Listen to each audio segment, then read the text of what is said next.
Hey, what's up, everybody? It's Matt, and it is finally Fiendish Friday. I hope each and every one of you are having a great TGIF thus far. Mine's been pretty good, been nice and mellow, which is what I like. Just hanging out with Katie, doing a whole lot of nothing right now. As the weather's starting to get really crappy here in Iowa, we're supposed to get a bunch of snow and ice. Oh, yeah. Woo, the joy of winter.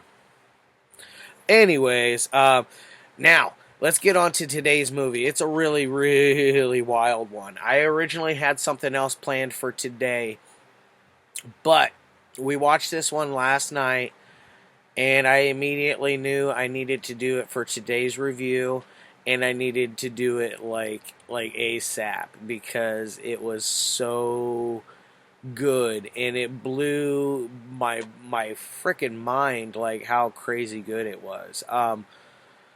Very disturbing. One that will stick with you for a while. Like I still am like thinking about this film because it was so just insane. Like there was zero dialogue to it.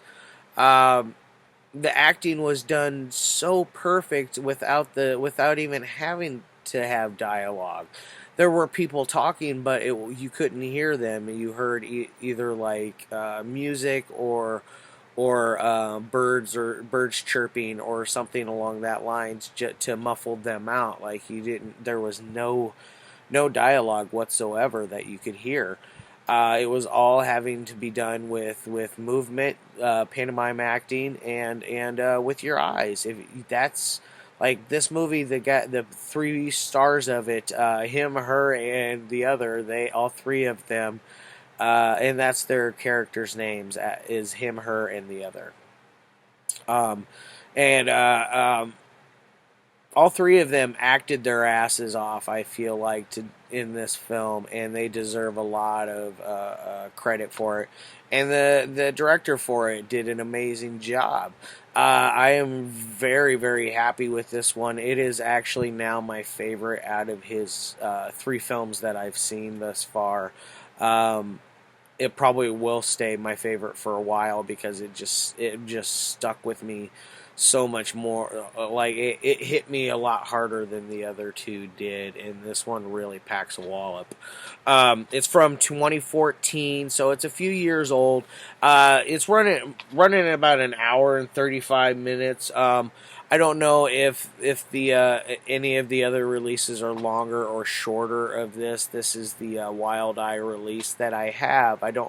I kind of am curious about that Sweet Tetro release. If it's got a longer runtime or a shorter runtime than this one, and that is none other than Doll Syndrome, starring Yuri Antonosante. That's who the other is. Tiziano's Cella, that is him, and then Aurora Kostova is her. And this is directed by none other than Domiziano Christopharo. Yes, very good stuff. I really like this. By the way, this, like I said, this is the Wild Eye Raw and Extreme release here. Let me see if there's any. You got a couple of special features in there. You got some bloopers, a teaser, behind the scenes. Um, what else was that on there? A time lapse doll and some trailers. Yeah, so some cool stuff on there. Um, do not let this cover art fool you. This does not happen once in this entire film. This is not. There's nothing even similar to what this is. Nothing ever. There's one shot in the entire film, and it's a quick glimpse on a computer of somebody some people tied up with bondage, but nothing of this nature. So don't let that fool you, because this is I hate this cover artwork, to be quite honest, because it's so deceiving to what the film is. And Wild Eye, I really, from what I've seen of you guys, I really like your work. You guys have some balls to put out some of the films you put out, especially on this Raw and Extreme line, because this one is definitely, it's unrated, but I feel like if it were to get an American rating, it probably would be NC-17, if not 1X, because there is a lot of penis in this, and it's not just penis. It's like you see him masturbating, and you're not. It's not anything obscured into the to nothing to obscure your vision to it. You literally see his penis in his hand, and you see him ejaculate. Not like multiple times on multiple things. That like right away you're at first you start out with these crazy visuals of the prisoners at Gitmo at Guantanamo Bay, which my guess is maybe he was one of those people, and now this is how like fried his brain became, or was Mr. Christopharo using this as a just as like a reference, like, hey, you know, there's people out there that do horrible acts like this, so let's use this as somewhat of an inspiration. And it definitely packs a wallop just right there in that beginning sequence, because those pictures are very, very graphic and very rough to look at, especially if you have any kind of sympathy or for anybody that's being tortured. Granted, their guilt, you know, because some of them were just like petty criminals, practically petty war criminals. Now, and then you go back, you see this man masturbating. Like I said, there's a lot of, he pees on himself, he pees on things. There's a really, really disgusting scene where he poops, and he gets up, and he does not wipe. He just gets up and goes along his merry way. And he is naked, by the way, in a lot of the time in this movie. He is completely stark naked. You see so much penis in this. It gets to the point to where you just, I mean, I've watched so many films in my time that, and seen so much penis in films that it's mind-boggling. It just doesn't really do any, like, it doesn't really have any impact anymore to me, really. It adds to whatever it is they're trying to add to. I have noticed a little bit of a theme with Mr. Christopharo, that the three films I've seen have a lot of male penis, and they're very highly sexual. And with this, Deep Web XXX, and of course Red Crocodile, which I need to review both of those films. If you guys want me to review those, just let me know. I've watched both. Actually, pretty recently I watched them. I haven't done Deep Web because so many people are doing it right now. I didn't want to be cliche. I was gonna either wait or not do it at all. I don't know. That's up to you guys. What do you think? And then in Red Croc, it's very highly sexualized with the man that is going through that horrible disfiguration of a disgusting drug that I still to this day can't fathom that anybody would want to put that into their system. You know, it's pretty gross stuff. So he has some highly sexualized stuff going on in his films. So it lets you know a little more of the deviancy of Mr. Christopharo, you know. Domiziano. I'm sorry for murdering your name, sir. I don't know what else to say about that. But, anyways, I told you some fragments of some things that are going on. There's no dialogue. There's dialogue, but it's so muffled you don't even hear their voices. Everything drowns it out. It's shot very, very well.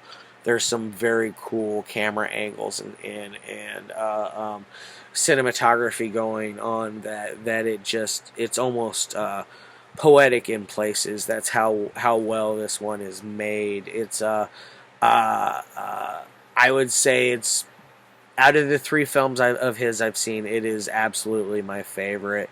It probably will stay my favorite. I am really curious about that Tetra release about that. So if you guys know anything about that, please educate me, because I would like to know. Is it worth the money, or is it going to be just the same thing as this one, just different cover art, or a lot better presentation as far as cover artwork and packaging goes? Because this is just horrendous. Let me get on to what I would rate this bad boy. As far as on the technical side, like I said, it's done very, very, very well. It's polished, very polished, I would say. It's got a lot of, like I said, a lot of nice cinematography. The acting is superb. The man that plays him, Tiziano Cella, he acts with his eyes, and like he's got a stone-faced look just like that, and but he's so creepy about it. It just entrances you, like the guy. It's almost hypnotic how good this guy was acting, and how it almost like leads you to believe like maybe this guy is just a pinch disturbed, just like this character. Or is he just one hell of a good actor? That's one thing that Hollywood often overlooks in indie horror films, or just independent films in general. There are some amazing actors and actresses that come in through there. Not all of them go on to giant stardom and fame, but some of them do. Everybody has to get a start somewhere, and a lot of people start off in independent horror. It's a moneymaker. It's guaranteed. Almost. Not like you're not going to make money hand over fist, but you will gain a profit, at least, if you know what you're doing. Yeah. Anyways, I'm not a distributor. On to my rating for this one. On the technical side, I'm going to give it a 4. Boom. Yes. And then on to the entertainment side, it's going to get another 4. Boom. This is a solid 8 out of 10. This is amazing work. I almost want to give it a 9. Actually, you know what? I believe it's earned that extra point, because it's still clicking in my brain. Everything from the sound score to the music. I mean, the music score to the acting, to everything. I'm going to give it a 5 on the entertainment side, and give it a solid 9. 9 out of 10. That's one of my top rated films, and I do highly, highly, highly suggest this to anybody with a little bit of stomach, because you can't if you get queasy easy, this movie is not for you. This is very, very raw and extreme, like it claims. So, anyways, I'm gonna go ahead and end it with that. Put that bad baby down. All right, and I'm gonna roll out. I'm up over that 13-minute mark. I got things to do today. It's gonna be a nice, relaxing day. Hopefully, got that crappy weather rolling in on us. Got some snow and some ice. Yeah. Some bad stuff. All right. Love your faces as always. Have a great weekend. I'll see you all on Monday. Today's movie, or the original movie for today, will be on Monday. So if you were curious about what was originally lined up for today, tune in Monday. I will have that for you guys. Otherwise, have a great day.